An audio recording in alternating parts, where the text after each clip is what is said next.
Welcome, everybody, to our Grey Clouds Gather webinar. For those that don't know me, I'm Mark McAllister, and I am the Senior Partner for Holborn here in Cape Town, and I'll be your host for this afternoon. Just to get you started wherever you are in the world, whether that's the morning, whether that's the night, good afternoon, good morning, good evening, and we hope that you enjoy this presentation. Let me start off with a little bit of background for those that don't know about Holborn. So Holborn has been around since 1998 globally. We're still a family-owned business, very proud of that. And the second largest global independent financial advisory agency. What does that mean? Well, we have about $3 billion in assets under management. We're looking over 15,000 clients globally, and with offices in 13 different countries around the globe. Why do people choose to work with us? Well, that's a great question. The first one really, I would say, is because of our size. Being the size that we are allows us to provide best in case discounts to our clients and institutional support from exclusive options that you wouldn't find elsewhere around the world. We're completely independent. So what does that mean? That we can place business wherever we want without fear or favor. So we're able to find you the best solution wherever it is without necessarily our brand name on the side of it. It's quite often an independent product provider or a solutions provider that we work with. The service, though, is really what means that people keep coming back to us. We're very proud of the awards that we consistently win throughout the global operation, and also particularly for our African solutions here. So as you can see, awards for customer service and a Trustpilot review that sits around about 4.8 out of 5 for nearly 2,000 reviews. We'll only recommend solutions that offer you the highest level of safety and security wherever those are in the world, and normally with something that offers a solution that is government backed in its nature so that you know that your money is safe. And finally, our consultants are the best educated, best qualified consultants around the world, using the very top level of education provided by the Chartered Institute of Securities and Investments in London, which really is the world leader on IFA education. That's something we're very, very proud of. So moving on, where are we based around the world and why should you listen to us, really? Well, so firstly, big presence here in South Africa, and the subject material today is really geared around our South African clients or South Africans around the globe. We have 4 offices now in South Africa, one that I'm based in now in Cape Town. We have Johannesburg, we have Durban, we have the Winelands, and also recently in Mauritius and Namibia. Throughout the rest of the world, we have locations throughout the world, including Europe, UK, and various other regulated jurisdictions around the world. So able to assist the globally mobile South African and other nationalities as well, no matter where you are around the world. So let's get on our subject today, the very innocuous sounding FATF grey list, Financial Action Task Force grey list. And the goal today really is to try and help explain what does this actually all mean, put it into layman's language so that you can understand how does this really affect you and your family's financial future. So we'll be going through a number of questions today with our expert panels, who I'll introduce shortly. And what we'll be including is things like, who are the FATF? What is a grey list? And why is South Africa potentially going onto it? What does it mean for actually the future? So will overseas banks accept my money? Can I still invest outside of South Africa? Can I run my global business? So what are we doing to adapt to this? What is the local investment industry doing about it? And very key is what the impact be on the local economy here in South Africa. What are the potentials that this decision may have when it's finally implemented, or if it is implemented? So let me introduce our panelists here today. So first of all, from our team, we have Lorenz Reichardt, our managing partner for Holborn here in Africa. So originally from South Africa, Lorenz has spent a number of years working in the city of London, over 10 years before returning back to work in private wealth, tax and company structuring in the great country of South Africa. Lorenz maintains and grows an existing client base in South Africa and abroad, whilst also building a dynamic and resilient IFA team by providing them with a guidance and support in order to dominate the financial services industry in the African context. Joining us is Andrew Wellstead, partner with Anderson based in South Africa. Andrew is a highly regarded South African tax practitioner. He has significant tax experience in a number of fields, including finance transactions, corporate transactions and restructures, international tax and tax compliance work, including voluntary disclosure and disputes. He also has significant experience from an exchange control perspective in relation to cross-border transactions and even the ownership of crypto assets. Andrew is widely recognized as being a commercial and innovative when it comes to solving clients' cross-border problems. And finally, but by no means least, we are joined by Rex Cowley, co-founder and director of Overseas Trust and Pension. Rex has over 30 years of experience in the wealth management industry, having worked at executive and board level for several leading global financial services brands before founding Overseas Trust and Pension in 2012. So 10 years in the industry, 10 years in existence for Overseas Trust and Pension, which is today one of the largest independent pension providers in the Channel Islands. Rex is independently recognized for his pioneer work in the sector and profiled in the top 100 most influential people in global financial services in both 2018 and 2019. So welcome, gentlemen. Thank you for taking the time to join us today. So the format for today's discussion, it really will be that. It's a discussion, so more of a sort of a podcast or video broadcast feel to it. I'm going to pop up some questions and then our experts are going to answer them, I should say, as we go along. So let's start with the very first one, the top of the tree. So who is the FATF and why are they so powerful? So Andrew, let's start with you. What do you think about that? What's the answer to that question? Thank you. Yeah. So the FATF are one of these multilateral treaty organizations that we see proliferating. In South Africa, we've dealt with many of them. I think one of the most, one that impacted us the most was the Common Reporting Standards run by the Organization for Economic Cooperation and Development. So it's a multilateral treaty organization, Financial Action Task Force, and it prides itself as being the global money laundering and terrorist financing watchdog. Okay, so really this is the international organization that's there to assist countries in dealing with money laundering and terrorism financing. It's also, excuse my cynicism, a bit of a convenient label, because once you've got a label like stopping terrorism, everybody will fall slavishly at your feet because it's such a noble thing. Of course, this information gathering and the requirements that countries swap information is also very helpful to others like tax authorities and the like. So it helps a lot of regulators. Okay. What they essentially do is they've got a list of recommendations that countries who are members or that subscribe to the standard should put in place. Now, the purpose here is not to get technical about what those recommendations are, but essentially they develop recommendations and then they police them. And if you fall foul of the recommendations, you get a green light or you get a gray light, as we're about to get now. So what it means is that to some extent, we are not meeting the recommendations, and the FATF have indicated to us, they've given us a warning and input as to where we're falling short. And if we fail to do that, then given that we've been signatories since 2003, given that we're failing in our obligations, we are going to be grey listed. So that's the background to who they are and why we have to take them very, very seriously. Awesome. Thank you, Andrew. That's a very comprehensive answer to that question. So moving on now, let me bring Rex into the conversation. So Rex, what is a grey list, and what are some of the other countries who will be potentially joining? What can you tell us a little bit more about that? Yeah, thank you. Thanks, Mark, and very good day to everybody.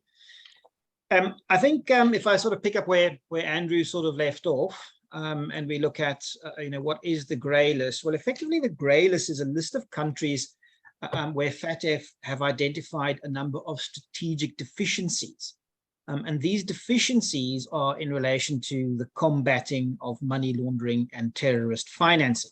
And as Andrew alluded to, money laundering now has a very broad sort of scope.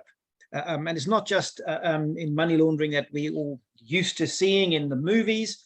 It's very much broader than that, and extends to corruption, tax evasion, and effectively any illegal activity that negatively impacts on society. So it's a very, very broad definition that now falls under the definition of money laundering from a FATF perspective.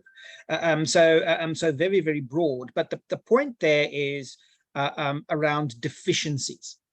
So why are we potentially going on this grey list? And it's these deficiencies with reference to policies, practices, and laws in our country to help combat the illegal activities that can effectively negatively impact on society. Now, one of the important points to look at here is that when FATF considers deficiencies, it isn't simply a deficiency in that you don't necessarily tick a box, you aren't doing this, therefore you need to, and therefore if you've done that, you know that the tick goes in the box. It's very, very much more than that. It's the deficiencies need to be addressed effectively to come off this grey list. So it's not just about identifying those deficiencies, it's looking at the practices that are put in place, the legislative changes, the changes to policy, the adoption of those policies, and the outcome. So FATF is very much outcome orientated. They will look at the deficiencies, are what you're doing addressing those deficiencies, and that must translate to an outcome. If the outcome isn't greater protection in terms of what they're looking for, you're not off the grey list. So the grey list is really this very live instrument that focuses on the deficiencies. And as I say, I use that word live because deficiencies are live. They will change and evolve depending on how governments work towards fixing them. So we are potentially going to go onto that grey list because of deficiencies that we have. And I suppose the point I'd like to make, it's not that easy to fix those deficiencies. It takes time. Countries typically stay on this grey list for 2 to 3 years. Some countries have been very successful in getting off of it, Mauritius in particular. But look at the scale of Mauritius in terms of its geographical scope, the size of its financial services industry, etc. It is significantly smaller than a country like South Africa. So the bigger you are, the more difficult it is to address those things. You asked what other kind of countries have found themselves on the grey list. Well, that list changes on a quarterly basis. And currently, we have countries such as Turkey, the UAE, Gibraltar, Pakistan, Cayman Islands, Panama, as a number of countries that are on there. There's 30-odd countries that sit on there. And most recently, Malta just came off that list after being on it for a period of time, have now been able to demonstrate that those deficiencies have been addressed because practice is resulting in different outcomes for them. So I hope that sort of answers the question in terms of, you know, there are other countries on this grey list. You're on there because of deficiencies, and in order to get off that list, you need to address those deficiencies properly. Awesome. Thank you very much, Rex. It's, again, another very comprehensive answer. So at this point now, I think it's worthwhile bringing in our managing partner for Africa, Lorenz Reichart. Lorenz, part of our role as global cross-border financial advisors is to try and explain what can be very complex subject matter in a more layman's approach. That's what we're trying to do here today. So what would you like to add as sort of an overview on, you know, what is grey list and how would we explain this to clients? Thanks, Mark. Yeah, so I can't give you these very technical answers that Andrew and Rex can give you because I'm just not them.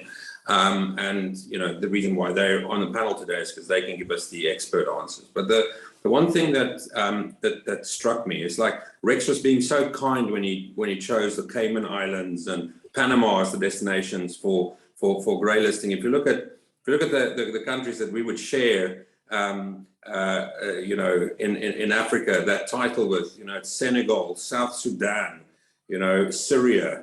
Yeah, you know, like in a broader context, Donald Trump called those countries a certain S word, you know, not too long ago.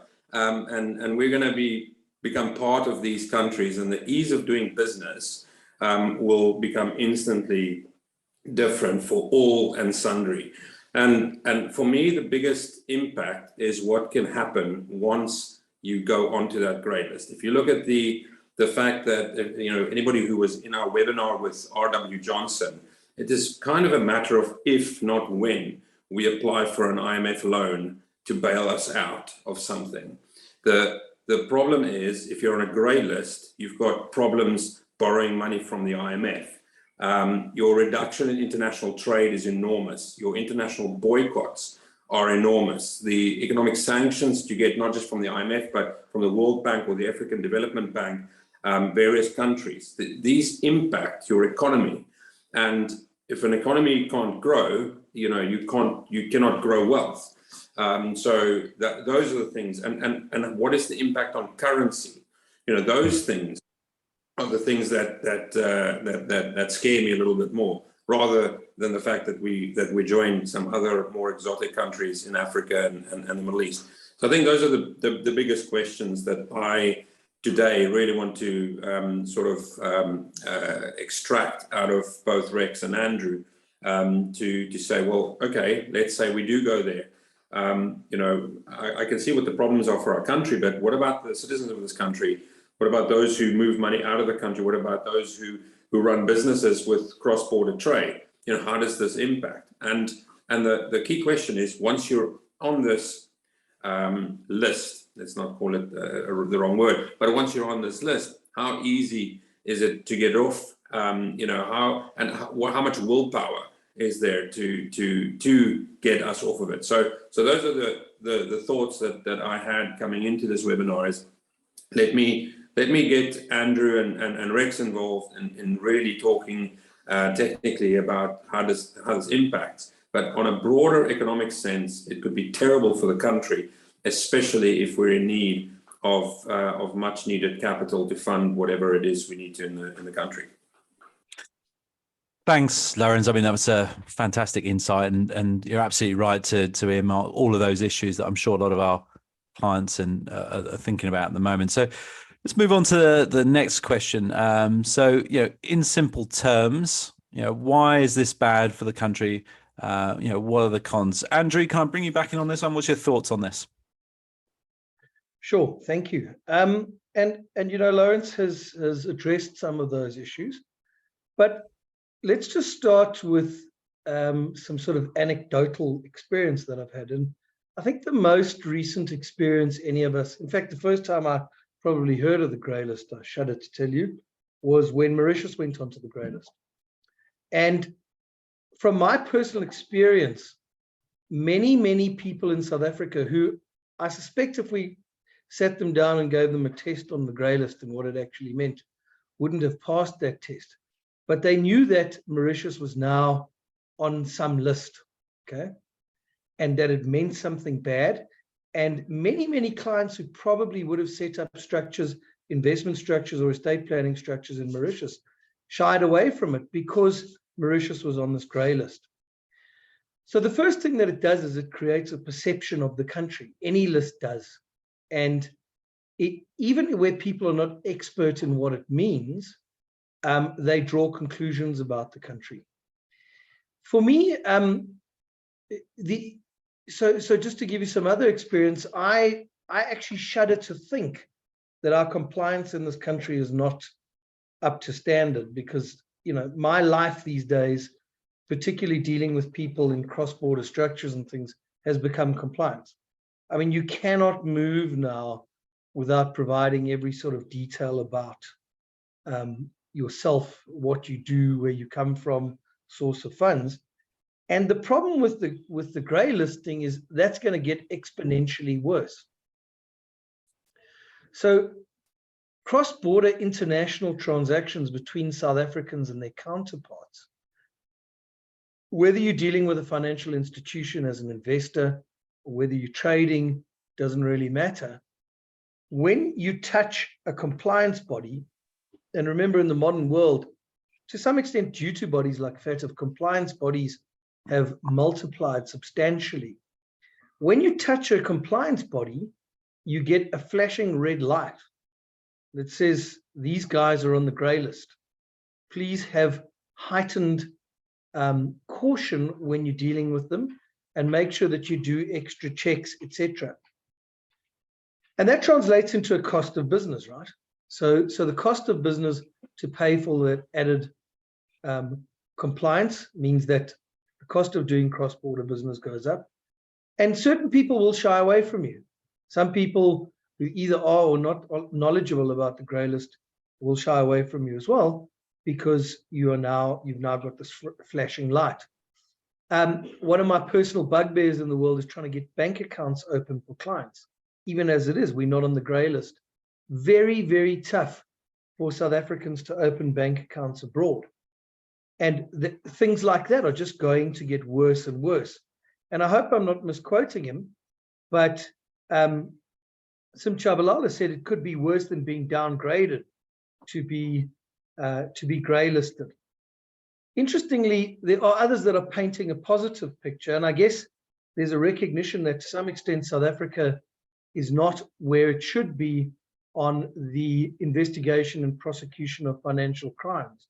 So some people are saying, well, this may be the kick we need to get things going. I must say, I think that we're in such a difficult position as it is on a number of levels that we certainly don't need any other impediments to doing business.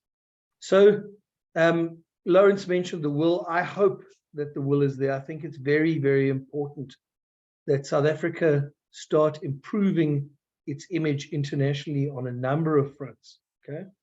And this is just one of them. We don't need to be harder to trade with, and we don't need there to be a flashing red light every time we want to touch somebody overseas for any purpose. Sure. Great overview. Thank you, Andrew. So moving on then from that, so the next question, is from the average South Africa looking to invest money won't be familiar with the grey listing. So, you touched on a little bit there. How is in your professional position, how is an investor going to be impacted with this? Yeah, so I think there's two types of investors. There's inward investors and there's outward investors, right? Inward investors, as I say, may have a perception because we're on the grey list and about what that means. And as Lawrence said, if it affects things like growth and the ability for us to leverage, okay, we become less and less of an attractive destination. But then probably more relevant to the audience that we're talking to today is the implications for outward investments by South Africans. And I think I've touched on all of those things. It's going to be the ability to open bank accounts, to open trading accounts, to clear compliance when you want to make an investment with a financial institution. The effort involved is going to be substantial. Counterparties on transactions are going to be nervous. And, there are a number of individual jurisdictions, particularly in Europe, and I've dealt with this before, where they will have sanctions. So, for example, Portugal or whatever may say, we understand what the international community's stance is, but because on the grey list, we're going to take additional action. So there's nothing good about the grey list for inward or outward investment, or in fact, any cross-border transaction, because as I say, it heightens compliance, it heightens the perception that we're not a jurisdiction that take finance seriously. It limits our ability to transact. And as I said, that's really something we don't need at the moment. Yeah, totally understand, particularly when you see the issues in South Africa, with what's happening with Eskom, wherever we look, it feels like, the country's being held back in various different ways from various, central governmental choices, legacy issues and what have you. So I totally agree with that. Rex, let me bring you back in then on this next question. So would a South African with assets already abroad be impacted if they had not moved those assets out of their name? So let's just say, maybe some cash overseas or an investment property overseas, and they don't do something pre-grey listing. What's different to doing something now as opposed to, say, a year from now?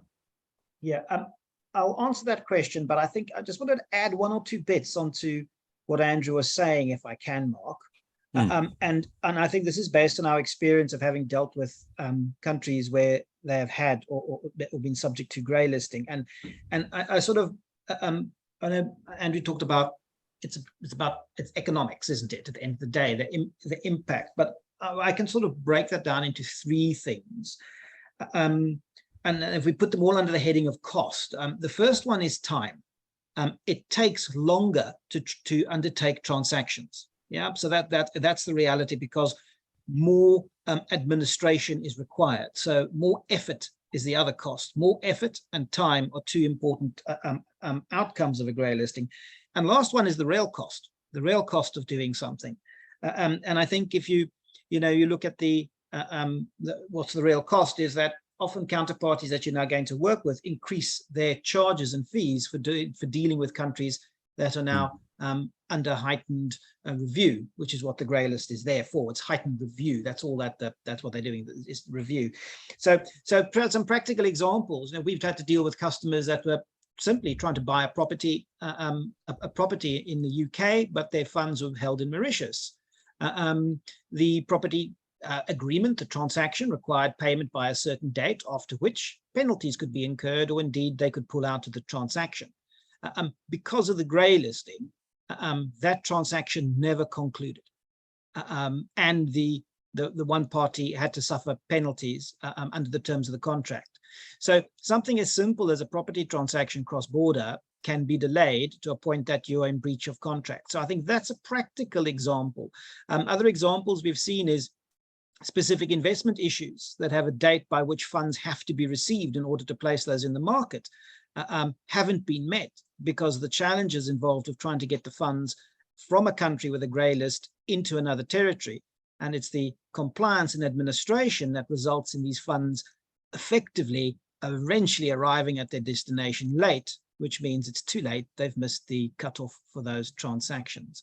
So these delays, administrative burdens have a very real impact on what clients are trying to do. And another example is, if you look at some of the European banks, if you are trying to place funds into an account where you are a resident of a grey listed transaction, they'll quite happily change your bank charges from 125 euros a year to 2,000 euros a year, simply because you're on a grey list. The whole purpose being, it makes it uneconomic, which means you take your business elsewhere or take it back to where it came from, because they perceive you as this heightened risk, which of course isn't the case, because you're just a normal person trying to do normal business. So I think I thought that was quite some useful practical antidotes to the things that Andrew was talking about. And one statistic, Lawrence talked about the implications for money flow, and the IMF published a report recently on capital flows in respect of grey listings, and they've reviewed all the countries that have been grey listed and looked at capital flows. But as an average, outward capital flows are reduced by 7% of GDP. And if you consider our GDP is about $301 billion, you're looking at about a reduction in outward flow of funds of about $21 billion, which is, if I got my maths right, it's around about 378 billion rand, less rands will flow out of the country on an annual basis because of grey listing, if the IMF are right. Inward flows are also hampered, but not to such an extent that sit at 4% of GDP. But 4% of GDP is an enormous amount of money. So I think if we looked at the practical implications that we've seen for customers on a client basis, as Andrew was saying, it's not good. But then if you look at it from a strategic perspective in terms of large-scale capital flows as a whole for the country, it's also not good. So I thought that might be quite useful, Mark, in terms of putting some color to those points. Absolutely, Rex, that was fantastic, and thank you for those stats. Now I've distracted myself. I think the question was, what's the implication if you've got money outside the country already? What can you do with it? I think that was that was the question. Yes. Sorry about that. So I suppose also, as Andrew talked about at the start of this, the FATF is very much about cross-border. It's transactions going between countries where something has to go over a border. And therefore, it's very, very much targeted at those transactions. So if you've already internationalized your funds, and your funds are sitting in a territory that's not grey listed, you'll find that your ability to use those funds shouldn't be impacted by the grey listing, provided that transaction is happening with that service provider. So if we take an example of, I have a dealing account in a country where I buy stocks and shares, and I've got cash in that account, and I simply want to go and buy the latest good idea, that should not be affected. That's all happening within one provider. However, if I'm going to take funds out of an account to undertake another transaction with a different provider, you could experience some issues because the ultimate beneficial owner is a South African resident who's resident in South Africa. It's South Africa that's grey listed. And even though the funds might be sitting outside of South Africa, so the source of the funds are outside of South Africa, the original source of wealth was South Africa. So you may find enhanced requirements being applied where it is a South African resident that sits underneath that account. That may happen, very much down to the Portuguese example. It very much is dependent on how governments expect institutions in their country to apply policy. And remember, those companies themselves can choose to apply policy in a tighter way than the governments actually prescribe if they feel that's the right thing to do given their risk appetite. So there's lots of moving parts here, Mark, but generally speaking, if your funds are already internationalized, you shouldn't be as badly impacted as if your funds are still sitting in South Africa. And if your intention is to internationalize funds, right now might not be a bad opportunity to do it, because at least there's certainty that we aren't grey listed at the moment. So if you're considering sending funds abroad, probably now is a good time to do it, as we really don't know where we'll be at the end of October. Okay. Thank you, Rex. Great assessment. Andrew, let me bring you back in on this next question. So South African entrepreneurs have, in the last 2 decades, opened businesses in other countries to offer services. Surely there is an impact on these businesses if capital is flowing to and from South Africa. What's your view on that? Yeah, I mean, I think for many people, so there might be examples where nothing will happen, but what Rex said about that horrible acronym, the ultimate beneficial owner, is an issue. Okay? To the extent that the ultimate beneficial owner still comes up as a South African, a whole range of potential negatives can happen. As I said to you, if you've got a business investment overseas and your counterparty is in a country with very tight controls, you may find that there are questions about whether they are able to deal with you at all. Okay, that would be an extreme example, but not impossible. Or whether they have to re-establish the relationship. And for those of you who have ever gone back to borrow money from the bank or anything like that, sitting down at the table can be a difficult proposition. One would rather avoid it in certain circumstances. So I agree with Rex.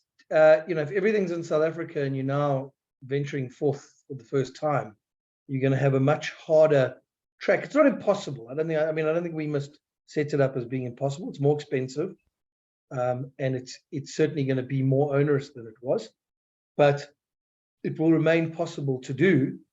But there are going to be counterparties that will potentially pull agreements with you, won't enter into transactions, or are not allowed to enter into transactions. I mean, you see it. This is not quite the same as being on a sanctions list, but I mean, you see what happens with countries that are on sanctions lists. It's an absolute catastrophe for the economy. But there are other little things. I don't know how many of the people that are listening today have recently taken money out or done a cross-border transaction just within South Africa. And one of the areas where I believe we're falling short is on implementation. So we're going to talk a little bit later about some of the new laws, so I don't want to preempt that. But one of the things that has been highlighted is implementation. And two of the ways that that's played out, well, there's obviously more, but two of the ways that have been interesting for me, you've seen, there's been a history of lack of prosecution of financial crimes and other crimes in this country, to be honest.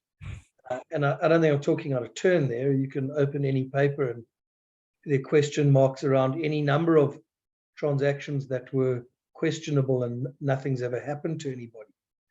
But you may have seen in recent months, there are a couple of people who have been alleged to have done something and they're now in the dock getting hauled in. So there's and a lot of them are financial crimes. Now, I may be a little bit of a conspiracy theorist in this, but I don't think that that is a coincidence. The second thing is, and I touched on it, for those of you who've dealt with exchange control recently, the authorized dealers and exchange control generally are very, very sticky, and often you struggle to understand why they're being sticky or why questions are being asked. If you're used to, I've dealt with exchange control and the authorized dealers for many, many years, and there's a sort of rhythm and an anticipated process to be followed when you're dealing with them. And many of the current requests we're getting feel strangely cumbersome, uncommercial, and unusual. And I've been told from very good sources that there is a lot of pressure on our financial regulators and the financial institutions, okay? And there's no other financial, I mean, the cross-border financial regulator is exchange control, to really make sure that we are seen to enforce the laws. So you'll have all sorts of things. I'll give you an example. I had a client who did an inward investment and paid $100 rather than 100 Rand. And we had a really tricky time dealing with that overpayment because it was seen as an irregular inward loan. It was a mistake, but really a lot of scrutiny on that loan. So it's those sorts of things that are a problem. And for people who have got investments offshore already, depending on what it is and who you deal with, you may or may not be affected.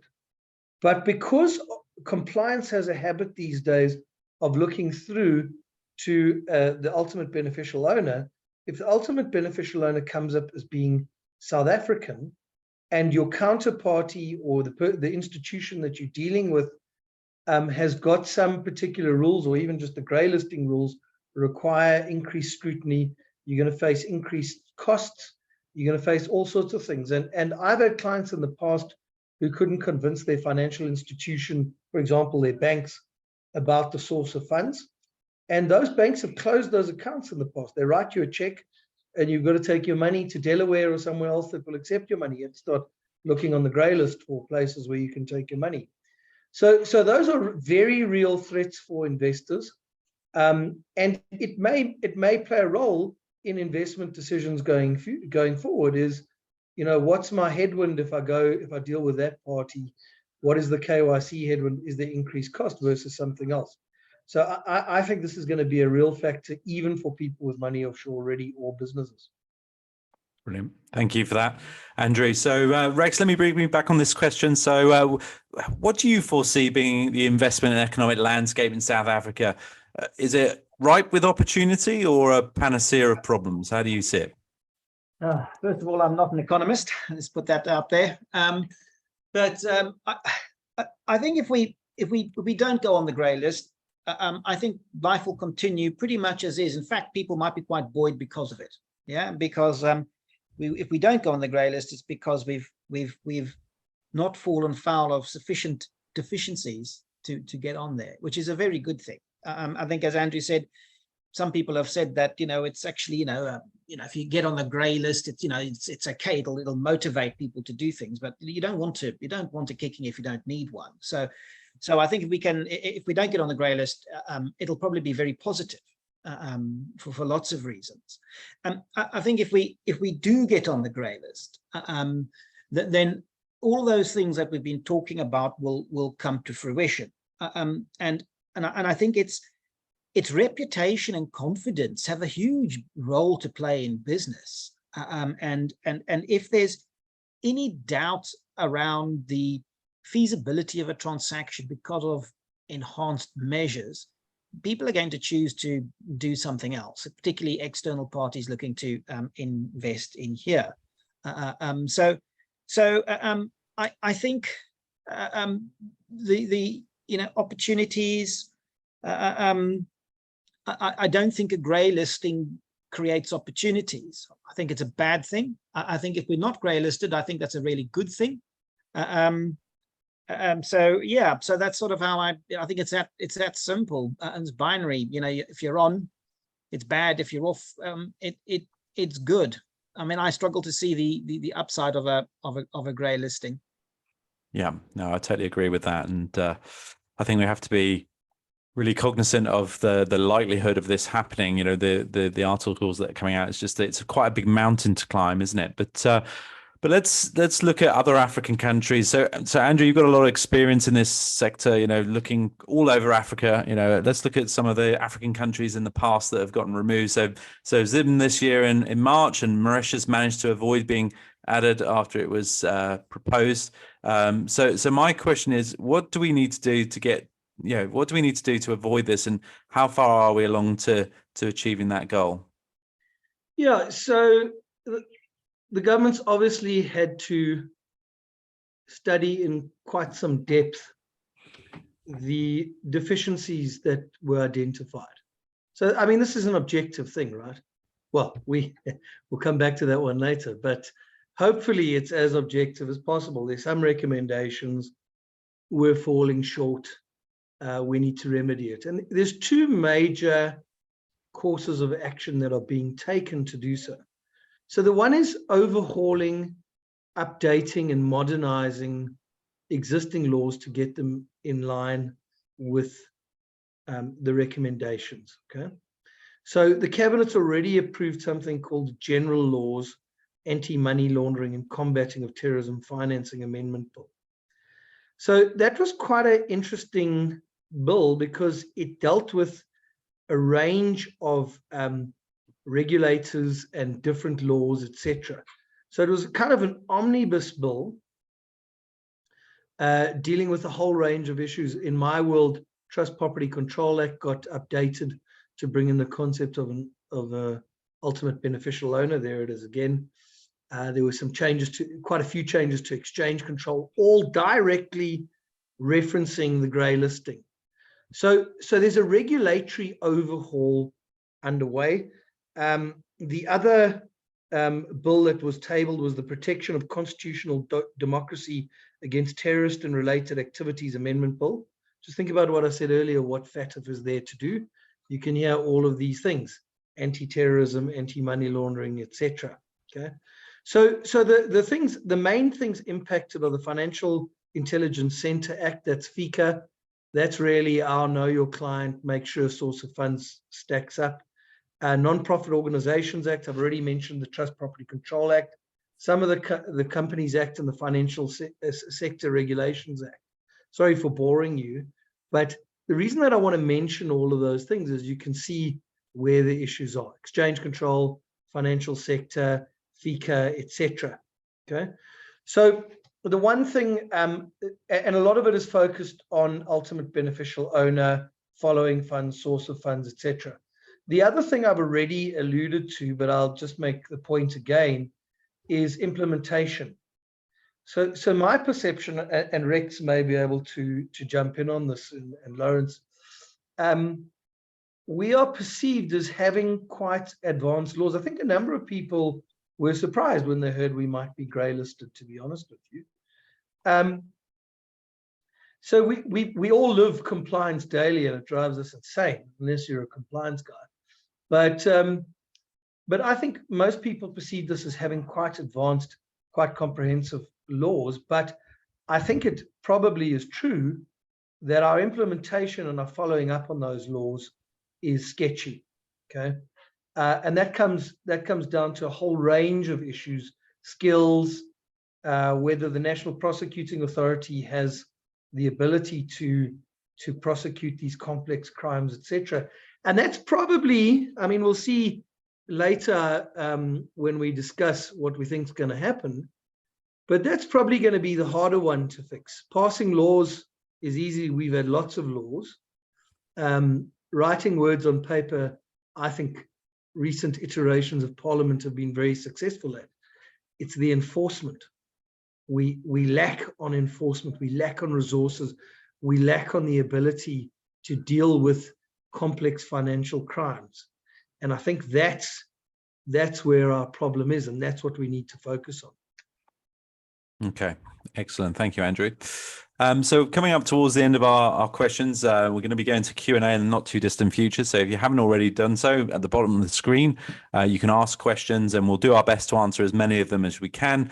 If we can't answer them now, we'll try and get back to you after the event. So let me bring in Lourens now. Lourens, let's start looking to the future now. So let's say we are grey listed. Yeah, what can a person that had, I don't know, let's say 5 million rand in South Africa do to protect themselves from that impact and preserve that value? What's your thoughts there?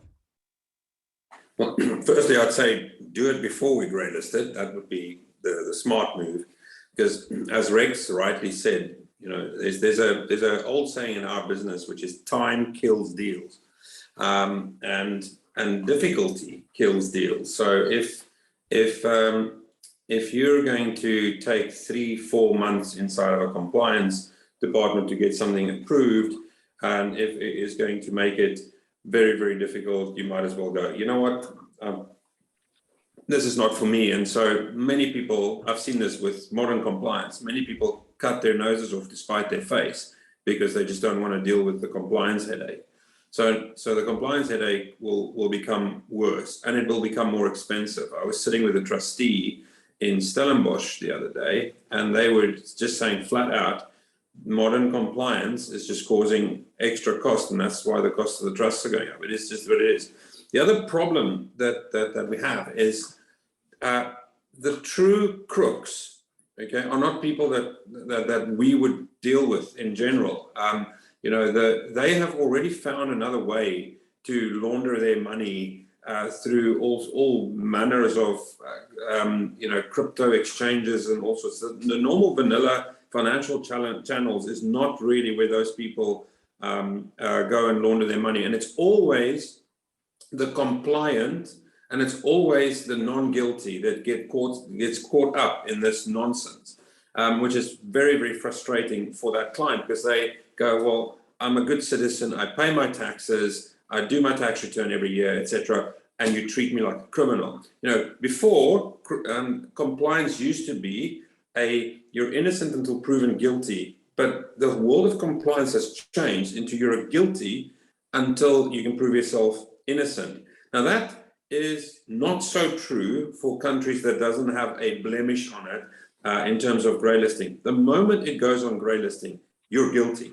Okay, you're one of them. The Financial Action Task Force has said that your country does not have the checks and balances in place to make sure that you're laundering money. So can you imagine the heightened due diligence that it will put on the investor that wants to take their money to a new institution, and the cost of their compliance is going to increase. So my answer would be do it rather than sooner than rather than later. But if you do get into a scenario where we are grey listed and you do have 5 million rand, you know, my first answer would be persevere through it.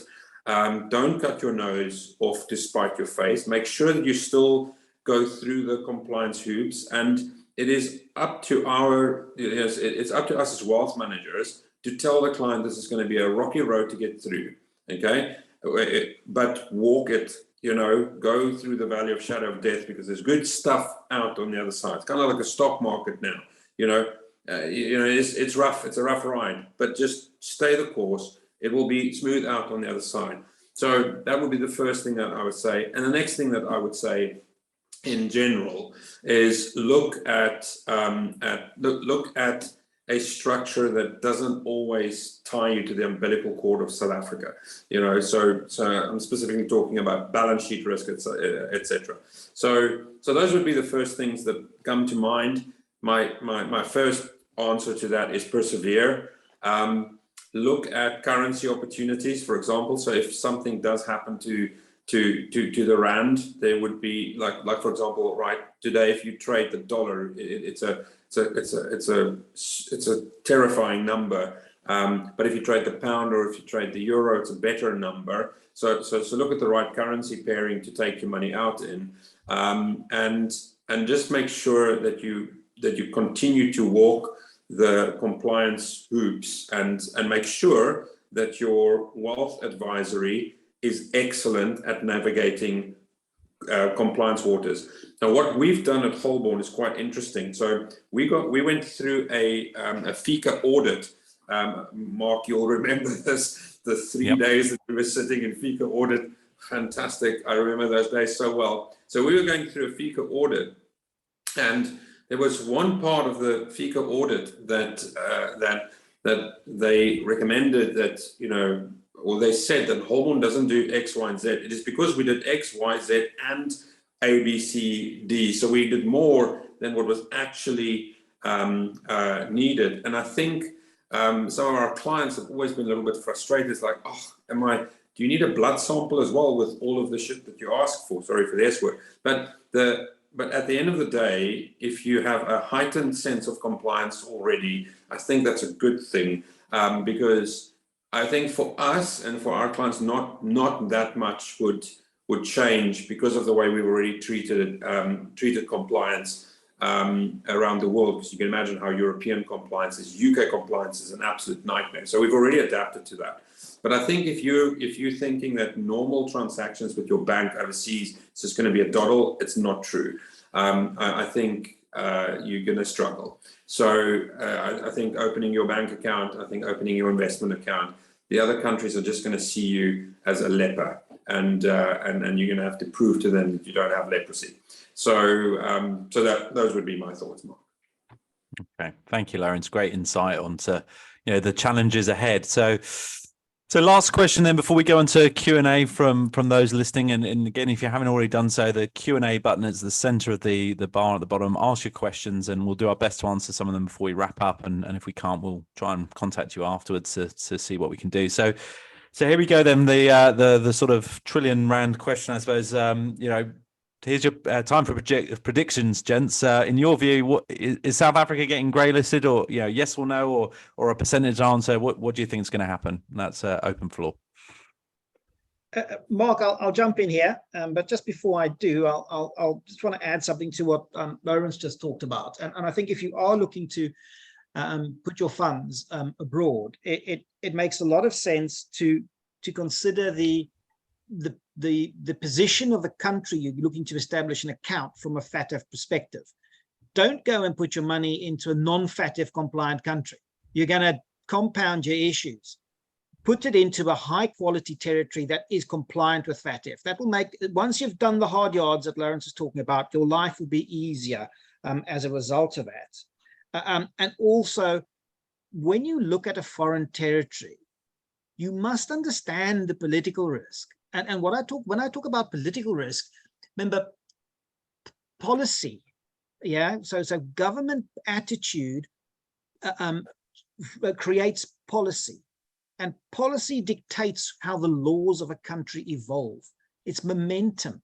So understand the policies and the momentum of a country before you go and open up an account in it, and you will find that will reduce your political risk, because a lot of these issues actually are driven by political risk, not economic risk. So use a good credit place with a great credit rating, FATF compliant, if you are going to set up something somewhere, is what I would add on to those wide words that Lawrence put out there. My prediction, well, I'm not a betting man, I'm not in that game. I think if you look at it, you look at the laws that the country's trying to push through that Andrew was speaking about, and if you look at how comprehensively they've gone about knitting the different bits of legislation together, that wasn't a small feat, particularly when they've gone and looked at things such as the Trust Property Control Act, which did come under a lot of criticism because it hasn't been modernized for so many years. So I think we have got good legislation. Some of it definitely needed modernization. So I think that is a big step forward. However, will we see enough, or will FATF feel that on that enforcement side, sufficient has been seen or is being done? That's the million-dollar question. Will we see a big prosecution as a result of something happening, or something that looks like we're going to see something come through? Those are to me, is the real telltale thing. So I really don't know. I'm sort of 50-50 on it. I'm liking to have a positive outlook, because I'd like to see South Africa get past all of this without falling into the trap. So I'm 50-50. I think we've still got a way to travel before there's sufficient facts on the table. And none of us are going to be privy of seeing that report that's going to go into FATF. And that report, which is the follow-up report from us, that's going to be critical as to how that's constructed and what's in it. Okay. Any other points on that? If not, we'll go on to a few Q&A questions from our audience. So anything on that before we move on? Karen, Andrew, I think just the point that Rex made is very valid, as it talks to Andrew's earlier point, which was execution and making sure that they actually do something with someone who is guilty. Having policies in place it does not matter. A decade ago, I can't remember if it was Guernsey or Jersey, just out of the blue, or one of them, out of the blue, didn't get a grey list, they got a blacklist. Boom, out of the blue. They put their hands up in the air and they're like, but why? It was not because they didn't have good policy or whatever. The finger was just pointed, you've just never found anybody guilty of money laundering ever. It was just pointed a finger. You haven't found anybody guilty. It's that processing and execution, and will you do what your policies and procedures say you will do? Obviously those Channel Islands, Isle of Man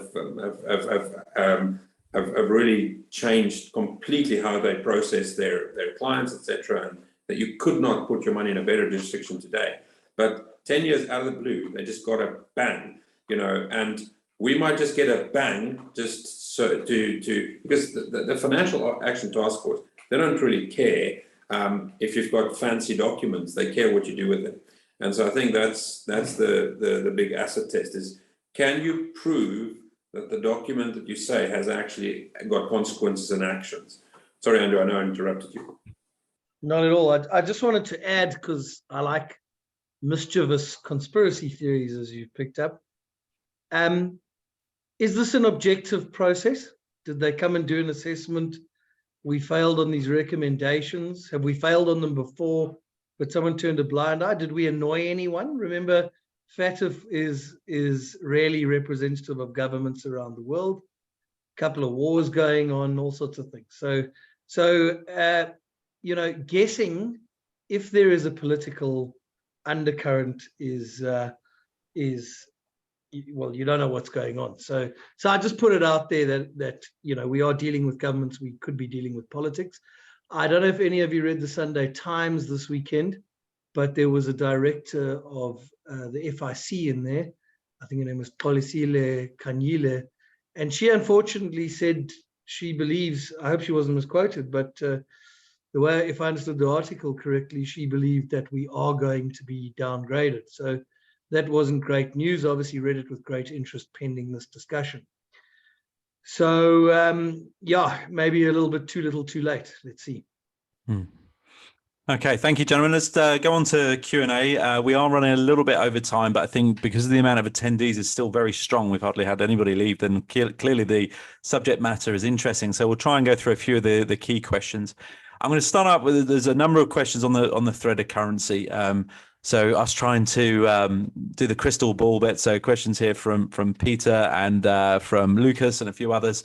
So I'll start with this one in the fact that I never try and predict currency accurately, because I remember a client of mine who said there's whole floors in banks in South Africa of people trying to predict what goes on with the rand, and they never get it right. We're in a particular period of huge dollar strength. The dollar strength index is at one of its highest levels for 40 years. You know, people are flooding to dollars as a safe haven asset, even more so than gold. So I don't think we should really get into too much about that. But the question really is, will grey listing have an adverse effect on currency exchange rates? What do we think could happen to currency against the major pairs, dollar, pounds, euros, Swiss francs, that sort of thing? Who wants to go? Lawrence, shall I bring you in on that and see what's your thoughts on that? I think just add it to the list of what I call the pendulum on the skateboard. So what is the pendulum on the skateboard? The rand weakens, the rand strengthens. The rand weakens, the rand strengthens. It always does it. But that pendulum stands on a skateboard that's busy going downhill. Doesn't matter when you look at the rand in the short to medium term, because it is impossible to predict, but the downward trajectory of the rand is predetermined. The reason I think actually the rand should come back in strength at the moment a little bit is because the Reserve Bank put out a very good thing not too long ago about high inflation currency versus low inflation currency, and that the purchasing power of your currency will just diminish over time, hence the slide of the rand over the last 50 years. It's just an economic certainty. Now, right now overseas, you've got high inflation, in fact, higher than South Africa. So by all accounts, the currencies shouldn't really move that much in a negative space until dollar inflation gets down and South African inflation stays high again. So that should remain constant. But the downhill trajectory of that skateboard is also helped along with bad governance, poor government, also all this, labor issues, all the things that you add on Eskom. Eskom's a big driver on currency, by the way. The moment you shut off our power, you just check the currency go down. So the bad parts of our economy now stack this on top of that. The weight just makes the skateboard go faster long term. What happens in the short term? Anybody's guess, in my opinion. I've heard it described as a tango currency, sort of one step forwards, two steps back. I think that's quite a good analogy, but the long-term trajectory is there. I think the one thing that it's not certain, but it's quite likely on a balance of probabilities, Peter, and that to answer your question, is that the cost of borrowing for South Africa will probably go up as a result of this decision, and therefore the international levels of interest that we have to pay on international debt will go up, and obviously that's going to make it harder for the country to function in the future. I'm fairly certain if you look at the currency as a share price of the country, if you will, the likelihood is it will probably be stepping more steps back than forward. Lawrence, do you agree with that? Like I said, in the short term, who knows? Ask Wellstead. He's a cross-border specialist. Andrew, what's your view? Am I talking pie in the sky, or is this a realistic? You don't ask a lawyer about investments or currency movements. You start throwing. Yeah. Okay, good. Well, Mark, let's go on, Rex. Yeah, Mark, I think the one interesting bit there is the likelihood that it has a negative impact on currency probably comes more marked the longer we stay on the grey list. So if you look at the output from the IMF and the research that they've done, it does have a negative impact on balance of payments. A negative impact on balance of payments does weaken your currency. That doesn't happen overnight. So if we're on for a short period of time and we're off, probably, as you guys were saying, the tango continues.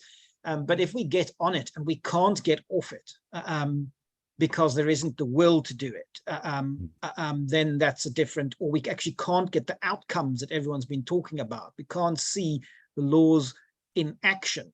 Then I think then I think we could see that it having a negative impact on currency over the longer term because of the impact on balance of payments. Okay, fantastic.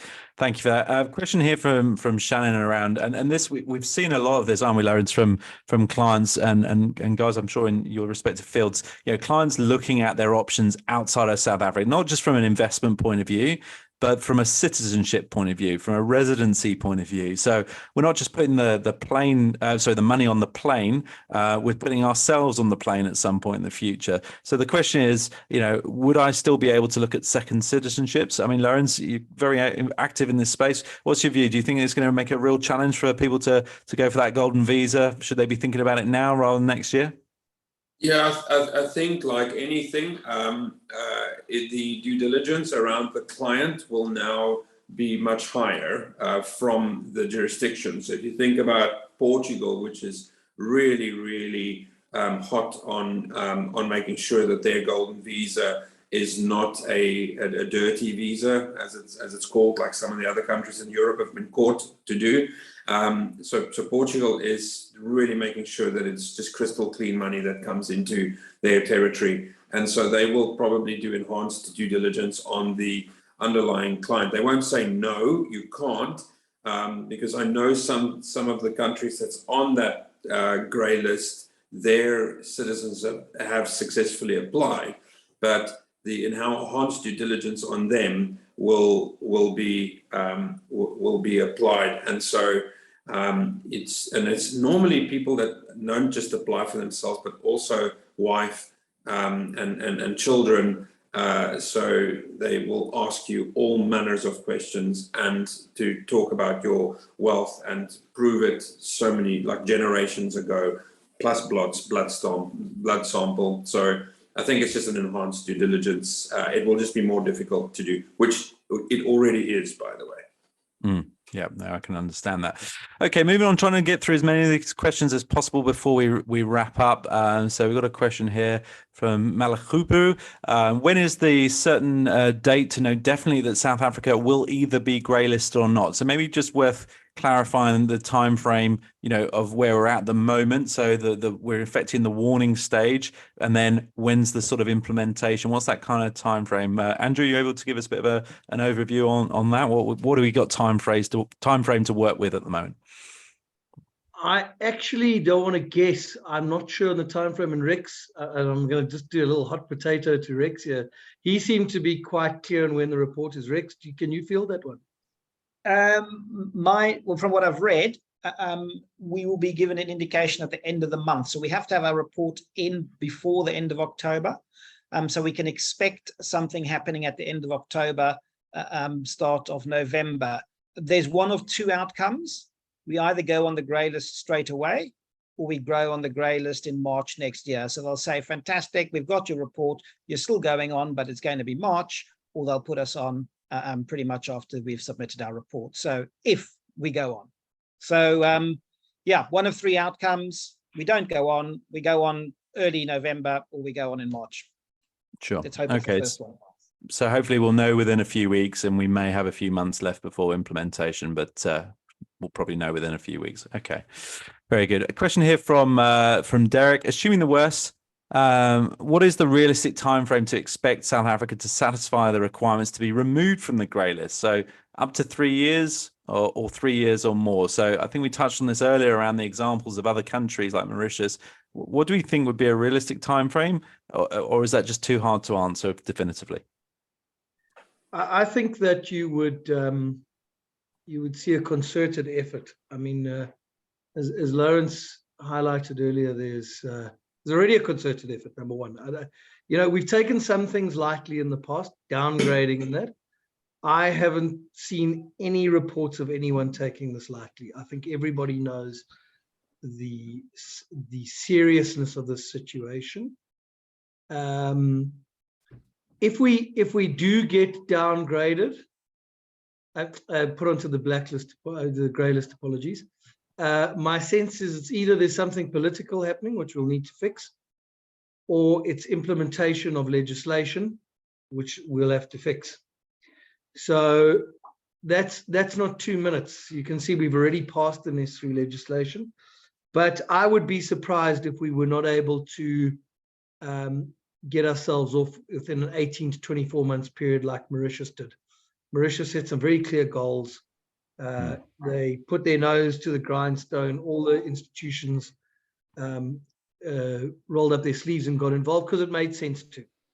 So I would be surprised if we languish there. I think it would be a quick turnaround. I think everyone knows what needs to be done.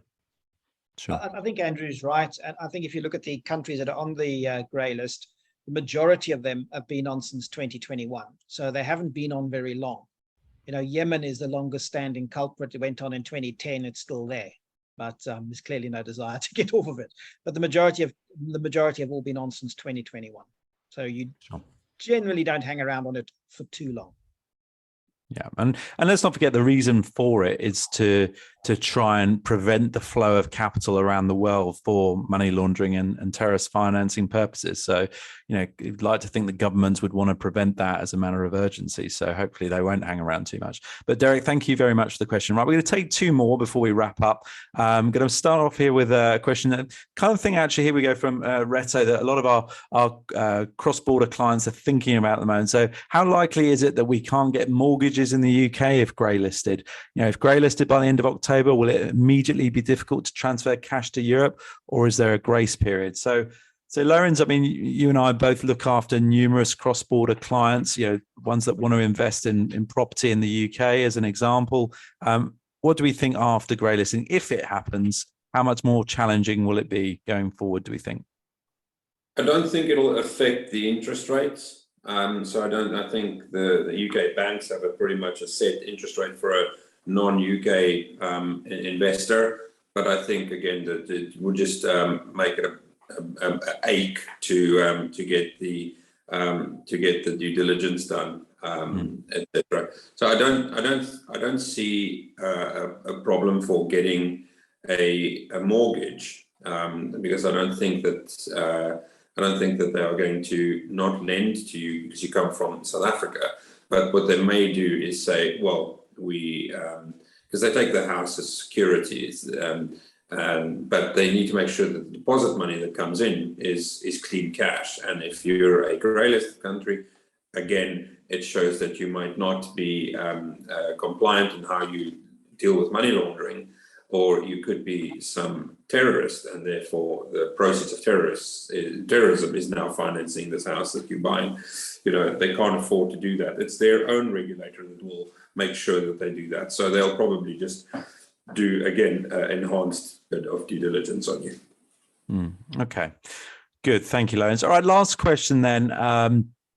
So this is, again, shows the depth of people listening around the world, South Africans from all different corners that have joined this webinar. So if you're a South African citizen, but living in another country as a resident, will you have challenges sending money from that country, say Taiwan, to your US trade account? That's a great question. Do you think it'll reach that far?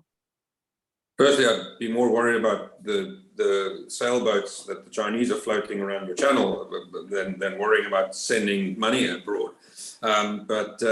Yeah, I don't think my answer on compliance would change. I don't know, Rex or Andrew, if you have a different answer on that. No, so I think the message we're getting there is that enhanced due diligence will be the norm, you know, heck of a lot more than it has been for maybe clients previously. So, you know, the time frame to move things, to go through that, probably the analogy I'm sort of thinking of is like going through customs. We used to be able to go through the green lane with nothing to declare to a certain extent. Now we're going to be forced through the red lane, and there's that customs official waiting to search those bags. Is that a fair picture people should have in the minds of what a grey listing could look like? Are we going to be going through customs every time we try and move money, gents? So the one thing that I will say is, when I visited South Africa, so I lived abroad in the UK, and so for my first trip back, I decided that I'm going to buy some gifts, and so I bought like some chocolates and like a little Harrods bunny for a niece or whatever, and so I know I bought some goods, and I looked at the green lane and the red lane. And I was like, you know, I'm very nervous. I should go through the red lane. And so I turned left and I started going through the red lane, and there was no one working inside of it. And I just walked right through it. And this is my biggest my biggest question. Will South Africa have someone who's going to work on this problem? Then great, we'll green lane it every day. But if we're going to have a scenario where where there's not someone working on this, and Andrew said it very clearly. He said that there seems to be all the willpower and everybody's taking it seriously. And Mark, I think clients will get different experiences. And I think if you look at how FATF output is interpreted and used, so what happens is once FATF have made a decision, they then, through a formal process, update their list. Once that list is updated, they notify all their members, which are all the governments that are part of FATF. Once the governments have received it, they will then notify their relevant industry sectors. Once those sectors have received it, they will then notify all their regulated entities. And you will find that different governments, because FATF isn't law, as Andrew was explaining, it's a very powerful body, but what it doesn't create legislation, but it does create stuff that countries follow. But different countries will adopt it and implement it differently because they've got their own different risk appetites and their interpretation might differ. So you might find that wherever you are, you end up without any real issues because they might take the risk-based approach, which is looking at your source of funds, where you're resident, those kind of things, and therefore it's not going across the South African border. There might not be an issue. They might have a far more constrained view on things. So I think if you're outside South Africa, you might find life carries on. You might not. But I think if you're inside South Africa, you're going to find things again. If we get a grey listing, things will become tough for everybody in terms of the amount of work you've got to do to get things moving. But I think if you're outside, you'll probably find quite a broad range of different experiences. Very good. Okay, gentlemen, we're going to have to wrap it up there. So anything to add? Andrew, anything from your side? I mean, it's been an interesting discussion. Thank you so much for your input. Is there anything you want to add as a sort of closing Springer final thought? No, I think we've outlined it. It's one of the things that we will have to endure if it happens. But I'm positive that hopefully we can extend it and quickly attend to what needs to be done. And if you look at several of the things that are going wrong, as I say, I do believe this one has got political support. People know what's coming. So do seem to have some momentum, and let's hope that stays. Excellent. And Rex, from your side, anything you want to add for our listeners and viewers? I think at the end of the day, it's like any storm, it comes and goes. You shouldn't let FATF dictate what you're going to do from a financial planning perspective. Carry on with what you're doing, persevere, I think were the words that Lawrence used. And don't, just because the process might become frustrating, I think you've got to go with it and not cut off your nose to spite your face, to use your words, Lawrence. And Lawrence, managing partner for Holborn Africa, any final words for our viewers and guests today? No, just a big thank you. I see the attendees on the screen and they just haven't declined. So it's obviously an interesting topic for everybody. So thank you very much for joining. As always, we're on hand. We've got very good relationships with both Rex and Andrew. If you need to speak to any of them, just reach out and we can put you in touch. They obviously have different skill sets, and any other questions, just reach out to your respective wealth manager. And thank you so much. And Mark, thank you very much for hosting today. It was really nice. Thank you. My pleasure. Ladies and gentlemen, thank you very much for joining wherever you are in the world. So as we started off today, good morning, good afternoon, good evening, good night. Thank you for taking the time out of your busy schedule to join the Holborn team and our invited guests. Hope you have a great remainder of your day wherever you are in the world. All the best and take care.